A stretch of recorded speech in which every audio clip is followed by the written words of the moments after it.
Hello, everyone, and welcome back to our YouTube channel, Talk English Daily.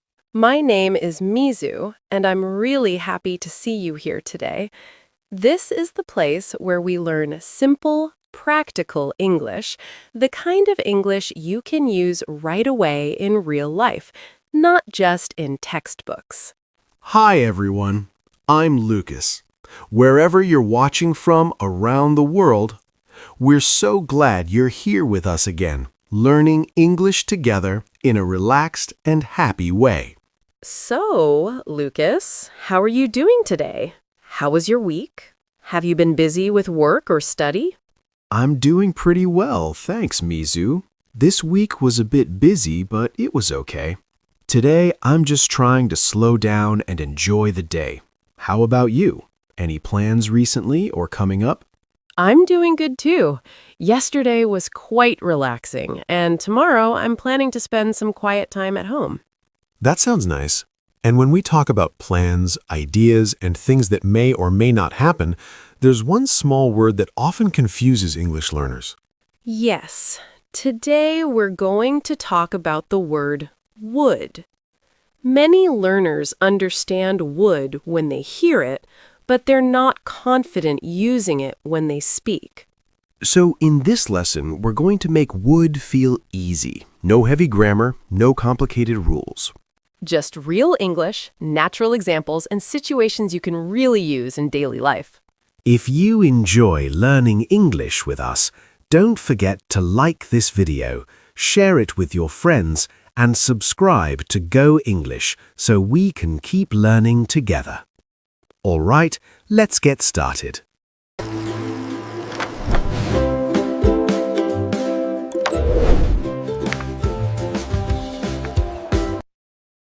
Before we talk about rules or structures, let's slow down a little and just feel the word would, because English is not only about grammar, it's about feeling comfortable when you speak.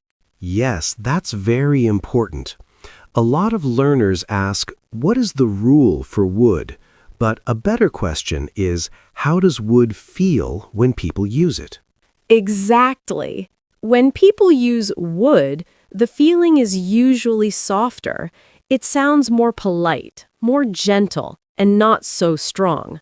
And very often, it also sounds less certain, not 100% sure.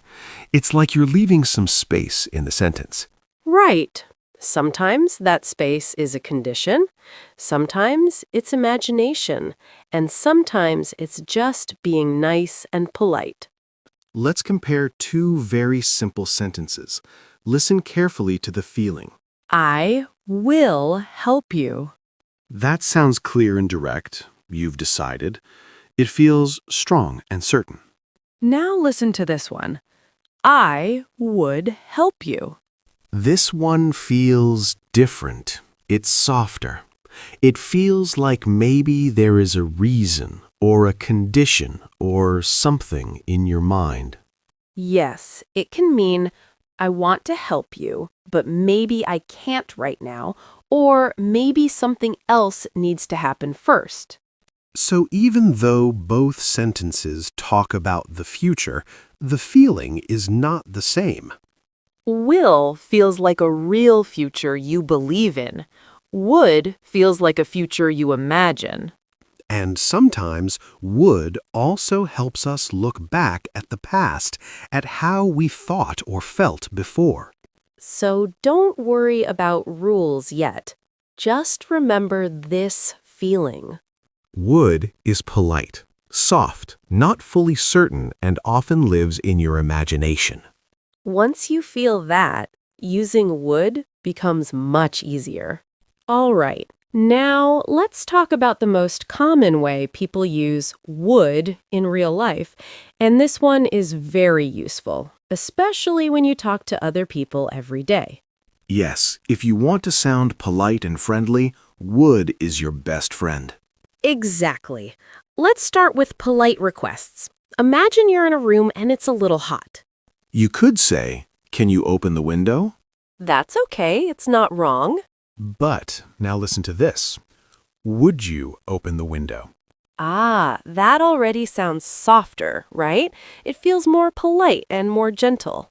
It's like you're giving the other person space to say yes or no. Yes, and that's why people love using would in daily English. You can also say, "Would you help me?" or "Would you mind helping me?" And these are very natural, very common sentences. You'll hear them all the time. Now let's talk about offers. This is when you want to give something or do something for someone. For example, when a friend comes to your house, you don't usually say, "Do you want coffee?" Instead, you often hear, "Would you like some coffee?" It sounds warmer, more welcoming. And if someone asks you for help, you can say, "I would love to help." That sentence feels kind and positive, not cold or short. One small but very important tip for Go English learners. Would like is very close to want, but it's much more polite. So next time, instead of saying, "I want some water," try saying, "I would like some water." Small change, big difference. Yes, your English will instantly sound more natural. And don't worry about being perfect. Just try using would a little more each day. Okay, now this part is really fun because would is amazing when we talk about imaginary situations. You know, things that are not real right now, but only in our minds. Yeah, exactly. These are the sentences people use when they're dreaming a little or thinking, "What if?" Right, like when you're busy all the time and you suddenly think, if I had more time. I would travel more. Yes, that sentence feels very natural and very human. Because you're not talking about your real life right now. You're talking about an idea in your head. Let's try another one. If I had more money. I would buy that house. Oh, that sounds nice. Yeah. But again, it's not real at the moment. It's just imagination. And that's very important. When we use would like this, we are not talking about the present reality. We're talking about a possible future that depends on something else. Exactly. Now let's talk about dreams and wishes, because this is where would sounds really warm. For example, I would love to live by the sea. Oh, wow, that sounds peaceful already. Yeah, just imagining it makes me feel relaxed. Or you can say, it would be amazing to work from home. Yes, that's a good one. These sentences are not plans, they're not promises. They're just dreams, wishes, and ideas. So when you use would here, you're inviting the listener into your imagination. And that's why would feels soft, gentle, and emotional. Don't be afraid to use it. Everyone dreams. All right, now let's change the feeling a little. Because this time, would is not about dreams or imagination. It's about looking back and remembering. Yeah, this is when you talk about the past, but you're talking about how you saw the future back then. Exactly. For example, maybe someone promised you something before. He said he would call me. Oh, that sentence already has a feeling, right? Yeah, you can almost hear the memory in it. Because at that time, you believed the call would happen. But now you're looking back. Let's try another one. I thought it would be easy. That one feels very real. Yes, because in the past, you really believed it. But now you know the truth. Right. Maybe it wasn't easy at all. And sometimes you can even hear a little surprise in the sentence. Like this one. I didn't know it would be so hard. Oh, wow, yes, that feeling is strong. Because back then, you imagined one future. And then reality showed you something different. So when we use would like this, we're not making plans. We're remembering our old thoughts, our old expectations. This is not about grammar names. It's simply this feeling. This is how I saw the future in the past. Once you understand that, would suddenly makes a lot more sense. All right, now this is one of my favorite parts because would is amazing for telling stories about the past. Like when you're remembering your childhood. Yes, and this is very natural English. You'll hear it a lot in stories, conversations, even movies. Exactly. For example, when I was a child, I would play outside every day. Ah, I can imagine running around, playing with friends. That feeling comes right through the sentence. Yes, it's not just a fact, it carries emotion, right? The fun, the memories, everything. Totally. And you can use it for family stories, too. My grandfather, he would tell us stories at night. Oh, wow. I can feel that cozy, warm feeling, like you're right there listening to him. Yes, exactly. That's why would is so powerful here. It's different from used to. Right. Used to tells a simple fact, like a diary entry. Would makes the listener feel the memory, the rhythm, the emotion of repeated actions. So when you say, I would play outside every day, it's like inviting the listener into your memory. Yes, it's almost like storytelling English, really alive and full of feeling. And the best part? You can use it for almost any repeated habit in the past. Sports, school, family, friends. Exactly. Like my friends and I would laugh for hours after school. Oh, the memories. Yes, I can almost hear the laughter. That's the magic of would for past habits. So remember, would here is more than grammar. It's emotion, nostalgia, and storytelling all in one. Once you feel that, you'll naturally start using would in your stories, and your English will sound so much more alive. Okay, Lucas, let's talk about something a little different now. What do you do when you want to give your opinion, but you don't want to sound too strong or bossy? I guess I try to be polite. Maybe I use words like I think or I guess. Yes, that's good. But in English, there's another trick. We can use would. Oh, really? Can you give me an example? Sure. Imagine someone asks your opinion about a new cafe in town. You could say, I think that's a good idea.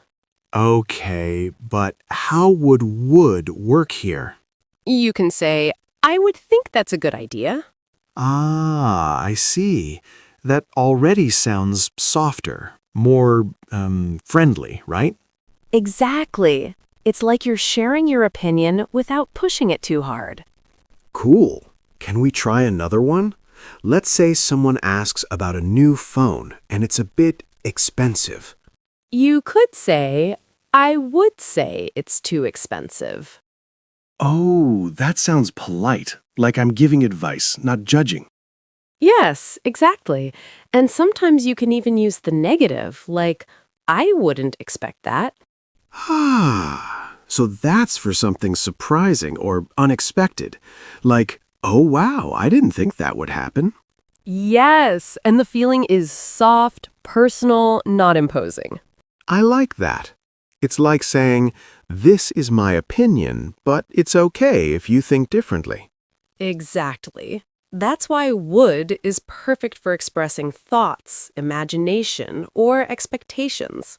So, anytime I want to sound polite, friendly, or careful with my opinion, I can add would. Yes, that's the key. It's gentle, respectful, and very natural English. Wow, that really makes my English sound much more native, huh? Yes, and the best part, it's super easy to start using today. All right, Lucas, let's talk about one of the most friendly and natural ways people use would in everyday English. Do you know what I'm thinking? Is it about likes and preferences? Exactly. It's would love, would prefer, and would rather. Ah, yes. I hear people say that all the time, but I never really understood how to use it naturally. No worries. Let's try a simple example. Imagine your friend invites you to a party. How would you respond if you're excited? I would love to join you. Yes, perfect. You can also say, I'd love to join you. That's exactly the same. Ah, I see. And I'd is just a short version of I would, right? Yes, very common in spoken English. Almost everyone says I'd in daily conversation. Cool. What about prefer? Okay, imagine it's a Friday night and you're tired. Someone asks, do you want to go out? You can say, I'd prefer to stay home. Oh, that sounds polite and honest at the same time. Not rude at all. Exactly. And would rather is very similar. You can say, I'd rather not talk about